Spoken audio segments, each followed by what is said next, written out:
Verdades básicas cristãs. Parte 1. Se você pudesse resumir o coração da fé cristã em poucas verdades, quais seriam elas? Será que estamos construindo nossa caminhada com Deus sobre fundamentos sólidos ou sobre ideias distorcidas?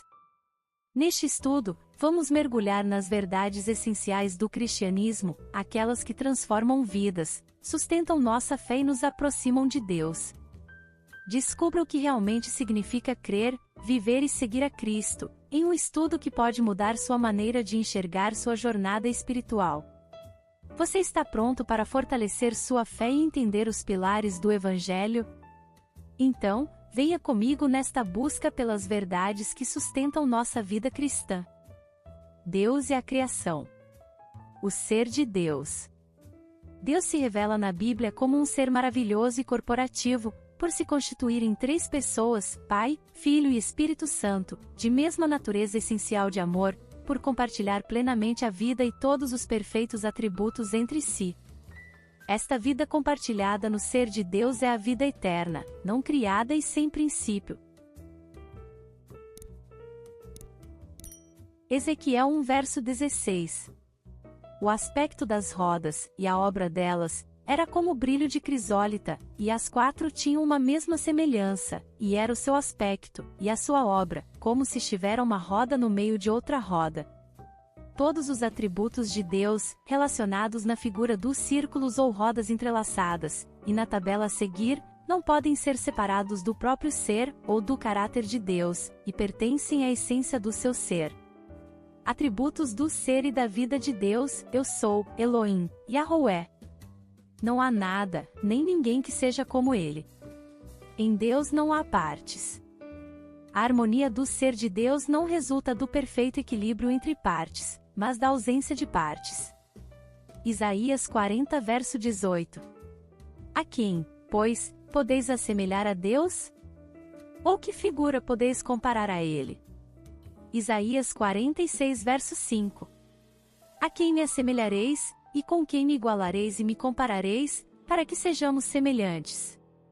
Para que a realidade do amor possa ser plena, são necessárias pelo menos duas pessoas.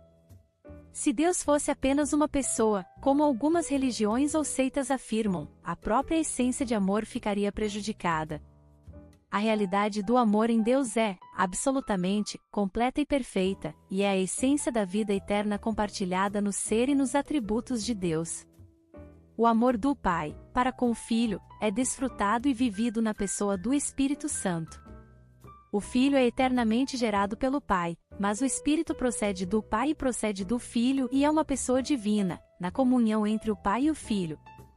O Pai habita no Filho, o Filho habita no Pai, o Espírito procede do Pai e do Filho e contém o Pai e o Filho. Cada uma das três pessoas está em cada uma delas. Assim é o ser de Deus. Embora o ser de Deus não seja, propriamente, uma verdade básica, no sentido de ser simples, é, certamente, a principal verdade básica no sentido de ser a base e o fundamento de tudo. Contudo, a Bíblia não explica o ser de Deus, mas sim o apresenta e o revela para que o conheçamos e vivamos por ele e para ele, partilhando, também, da sua vida, tal como ela é partilhada na perfeita comunhão do ser de Deus. Desta forma, não precisamos nos alongar sobre este ponto, o que será feito ao longo de toda a caminhada do cristão, após nascer de novo, recebendo em seu espírito, pela fé no Senhor Jesus Cristo, o Filho de Deus que se fez carne e morreu por nós, esta vida eterna de Deus, na pessoa do Espírito Santo, que passa a habitar em nosso espírito, fazendo dele a morada do Pai e do Filho. Este assunto do ser de Deus foi o primeiro grande tema na história da Igreja, seguido da natureza do Senhor Jesus e depois a do Espírito Santo e prossegue até nossos dias, entre teólogos eruditos, ainda com muito esforço humano para se entender a Trindade, palavra que nem consta na Bíblia, com a mente, ao invés de conhecer e prosseguir em conhecer a Deus, como escreveu o profeta Oséias, pela sua palavra, pelo seu Espírito e pelo relacionamento diário com este maravilhoso e surpreendente Deus. Não há necessidade de se provar ou de argumentar sobre a existência de Deus, que não demanda outra evidência, além da própria palavra de Deus e da existência do universo. Os principais argumentos são: cosmológico, a existência do universo requer uma causa. Teleológico, o universo tem um propósito. Moral, a consciência de dever e da espiritualidade do homem. Antropológico, pressuposição da existência de um ser supremo em todos os povos da Terra. Os homens são inexcusáveis por não buscarem conhecer a Deus e o glorificarem. Romanos 1 do verso 19 ao 21. Porquanto, o que de Deus se pode conhecer, nele se manifesta, porque Deus lhe manifestou. Pois os seus atributos invisíveis, o seu eterno poder e divindade, são claramente vistos desde a criação do mundo, sendo percebidos mediante as coisas criadas, de modo que eles são inexcusáveis, porquanto, tendo conhecido a Deus, contudo não o glorificaram como Deus, nem lhe deram graças, antes nas suas especulações se desvaneceram, e o seu coração insensato se obscureceu. Salmos 10 verso 4. Por causa do seu orgulho, o ímpio não o busca, todos os seus pensamentos são, não há Deus. Salmo 53 verso 1. Diz o nécio no seu coração, não há Deus. Corromperam-se e cometeram abominável iniquidade, não há quem faça o bem. Oséias 6 verso 3. Conheçamos, e prossigamos em conhecer ao Senhor, a sua saída, como a alva, é certa, e ele a nós virá como a chuva serodia que rega a terra. João 17 verso 3. E a vida eterna é esta, que te conheçam a ti, como o único Deus verdadeiro, e a Jesus Cristo, aquele que tu enviaste. Os céus e a terra. Gênesis 1 verso 1. No princípio criou Deus os céus e a terra. Deus é o Criador de todas as coisas. A expressão os céus e a terra significa o universo primordial. Céus, no plural, pode se referir ao terceiro céu, figura de um lugar onde Deus habita, ou à própria essência onipresente do ser de Deus, ao segundo céu, que corresponde ao mundo espiritual, lugar original de habitação dos anjos e suas potestades e dominações, e ao primeiro céu ou firmamento, que corresponde ao universo físico com suas galáxias, estrelas e a Terra, em meio a elas, onde Deus, após a queda dos anjos, a restaurou, enchendo-a da vida vegetal e animal e criou o homem, soprando nele vida espiritual.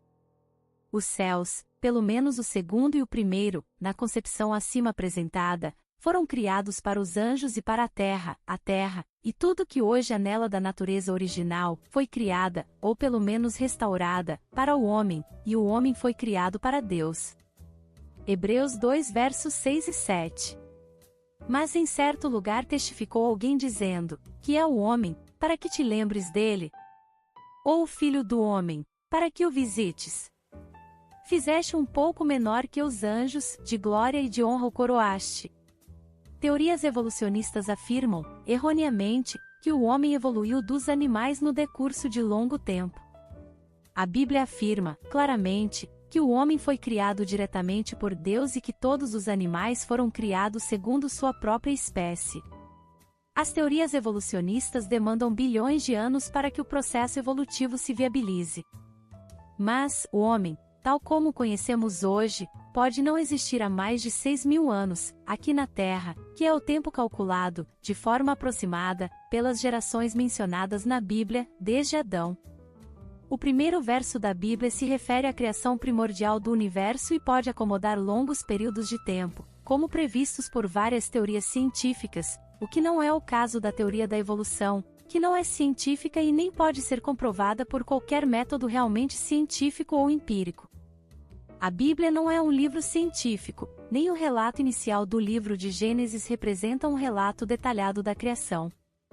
A Bíblia é a palavra revelada de Deus e o relato inicial do Gênesis é um relato da restauração da terra, da expansão da vida e da criação do homem, mas não inclui nem a criação dos anjos, nem os detalhes da criação e juízos primordiais, relatados nos 2 primeiros versos.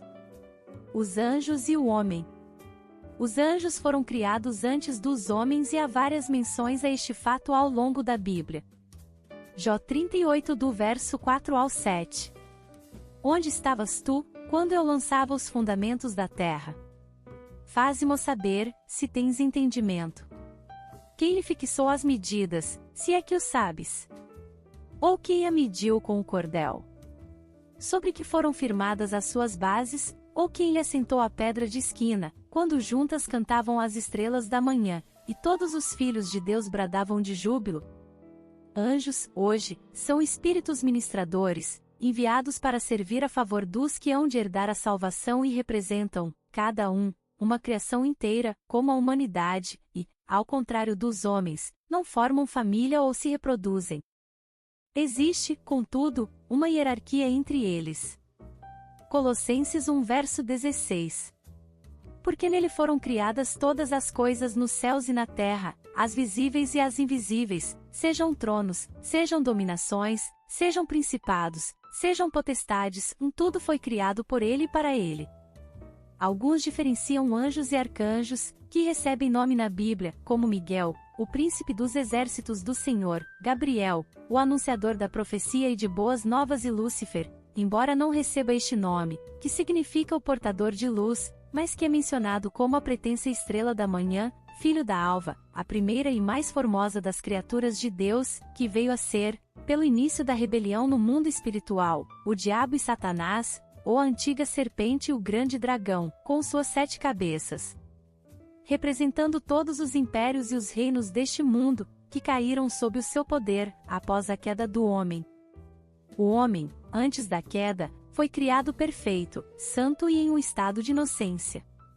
Este estado de perfeição inicial não significa que o homem era completo, uma vez que receberá a vida espiritual da criação pelo sopro de vida de Deus, mas ainda não tinha vida eterna, não criada e partilhada dentro do ser de Deus. Como a vida eterna partilhada no ser de Deus é amor, e o amor envolve escolha para o partilhamento da vida, Deus disponibilizou esta vida eterna não criada, na árvore da vida, no meio do jardim do Éden, onde o homem foi colocado para o lavrar e guardar, e onde, todo dia, ao final da tarde, Deus se encontrava com o homem e tinha comunhão com ele, para que ele escolhesse, pelo livre-arbítrio que lhe foi concedido, viver pela vida de Deus, comendo do fruto da árvore da vida. Deus, também, avisou ao homem que ele não deveria comer do fruto da árvore do conhecimento do bem e do mal, pretendendo viver por sua própria conta, discernindo o bem e mal por si mesmo e pela vida da criação, o que traria morte, ou separação de Deus.